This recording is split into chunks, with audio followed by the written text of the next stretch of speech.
Welcome. Today I'd like to read to you from Just a Simple Carpenter, Chapter 9. When the time of purification was over, I placed Mary and Jesus on the donkey, and we took Jesus to Jerusalem. There we would offer the dedication sacrifice for him as was required by the law. We did not expect the reaction that awaited us. After all, baby boys were dedicated to God all the time. As a young father, I was nervous and simply wanted to find the attending priest so that we might complete the ceremony as prescribed. I did not expect to be accosted by an old man.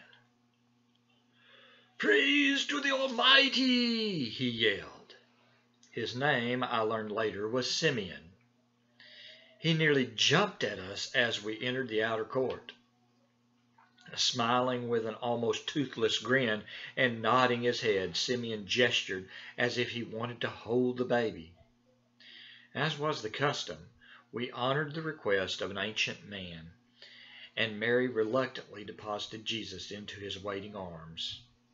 I stood close by, fearing that the old man was mad and might harm the child.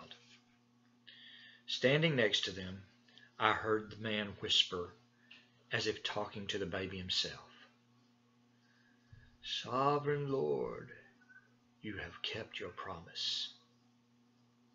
Now you may dismiss your servant in peace.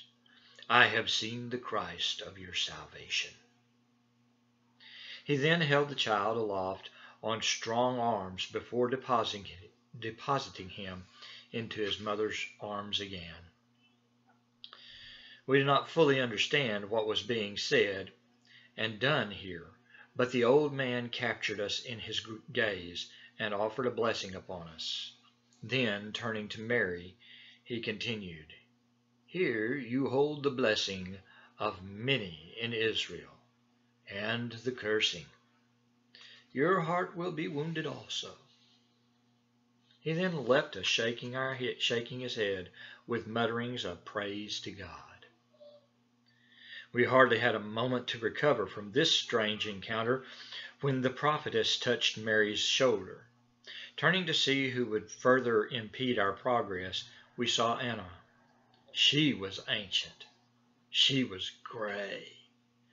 She was wrinkled and almost beyond imagination, but her eyes were kind and knowing. She smiled and spoke aloud so that all who would could hear. "Look no further," she announced, "for the chosen of the Lord has come."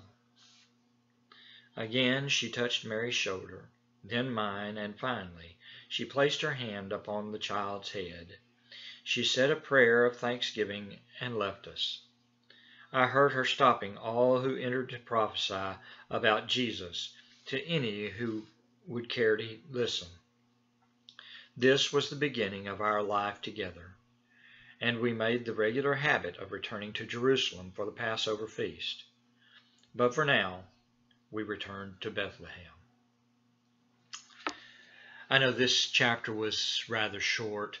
It was actually added later. It's not in the first edition of this little tale, but my brother reminded me that I'd left the dedication from Simeon and Anna out, and so I went back and added a chapter later. I hope you enjoyed it.